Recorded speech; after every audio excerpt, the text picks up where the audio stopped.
Pennsylvania history. Before that, he served as district attorney of Philadelphia. He graduated from the University of Pennsylvania and also later from the Yale School of Law, and he joins us now. NBC 10 at Issue rolls on. We just heard from Joe Sestak, and with me is the five-term U.S. Senator. Thanks for being here again, sir. Nice to be here, Steve. Thanks for the invitation. All righty. Now, let's get right to it. In one of Joe Sestak's ads, we see George Bush saying he can count on you. In one of your ads, we see President Obama saying he loves you. So you can understand why people are confused. So in the next 6 years, who are you going to be, simply put? Are you going to be the guy who voted for the Iraq War, for tax cuts under George Bush, for Scalia and Thomas, for example, and against Elena Kagan? Are you going to be pro-choice? Are you going to be the stimulus guy? You voted for the stimulus. Or are you going to be now considering Kagan? Which are the spec for the game? Let me start off with the central charge that his ad, which is deceptive and incomplete, says that I changed parties to save my job. He didn't tell the whole story on that quotation. I changed parties to save my job so that I could continue to serve in the United States Senate to save jobs of Pennsylvanians and Americans. The vote that I cast for the stimulus package was an act of political principle, and really many have said political courage. Look here, I had a clear path to re-election. If I had stayed with the Republican obstructionist caucus and had voted against the stimulus package, Toomey had already said he was going to run for governor, and the party out of power has an edge. It would have been a clear path to re-election. But I was afraid that this country would slip into a 1930-type depression, and that's why I voted for the stimulus, really at great political risk. It was really an act of principle. Is that what we can expect going forward? Yeah. Okay. Then, in other words, looking back, was voting for the tax cuts, was that a mistake, or voting for Scalia or Thomas, was that an error? Well, on the tax cuts, bear this in mind, that Senator Jeffords and I led the way to carve out $250 billion from the Bush tax cuts for education. And I was complimented the next day on the front page of the Philadelphia Inquirer, which, by the way, has endorsed me, as has the Harrisburg Patriot, the Philadelphia Daily News, and the Pittsburgh Post-Gazette. What about the conservative justices? Well, listen, you make your best judgment you can at the time.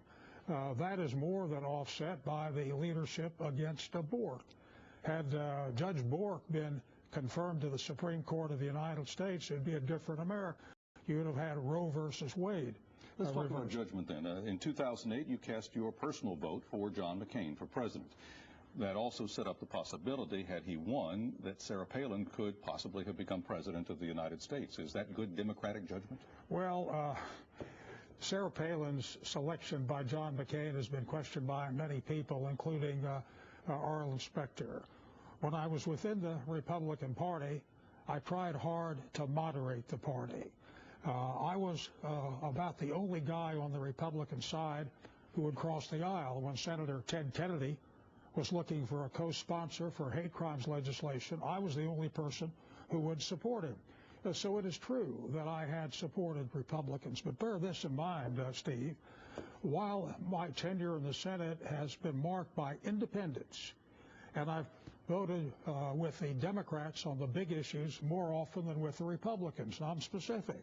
Women's right to choose, raise the minimum wage, against Bush's warrantless wiretapping, against Bork, in favor of the nuclear test ban treaty. Well, do you consider yourself above party? In other words, not really bound by Republican or Democratic parties? I consider myself to be for the people of Pennsylvania and America, and I cast an independent vote depending upon what the circumstances are, and I take the lead. Listen, I want to mention this one point on my leadership on the National Institutes of Health, where I've taken the lead, tripling the NIH budget from $12 to $32 billion, $10 billion more in the stimulus package.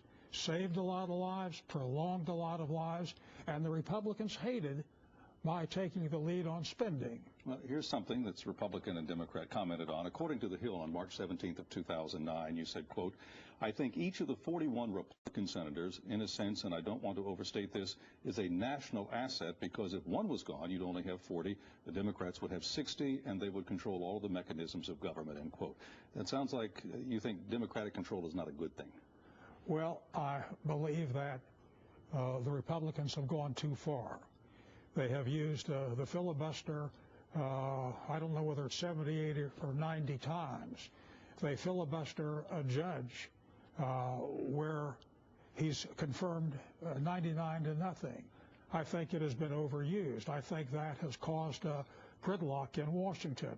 I think one of the reasons that there's so much popular distrust of Washington is because of the gridlock and the excessive partisanship. And I fought that, Steve. During my tenure, I have fought the partisanship. A lot of people today have a very anti-incumbent mood. You've been in office a long time.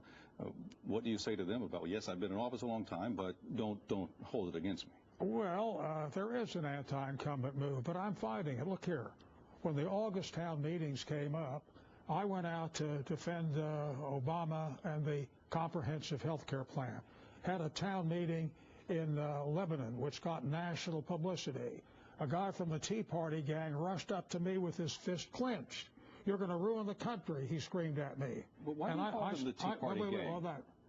I mean, 45% of Pennsylvanians, according to that poll, says you know, that they somewhat or strongly agree with the Tea Party. That's not a small little group of people. I'll call him the Tea Party group, or I'll call him the Tea Party party. You said gang before. Why do you? You're a man who knows words and language. Why did you pick gang? Because this guy approached me with his fist clenched, and the security people wanted to throw him out, and I stopped them. I didn't want the headline to read, "Citizen Evicted." I want the headline to read, "Senator Keeps His Cool," and I stared him down. We'll take a break. Be right back. More with Senator Arlen Specter in a moment on NBC 10 at Issue.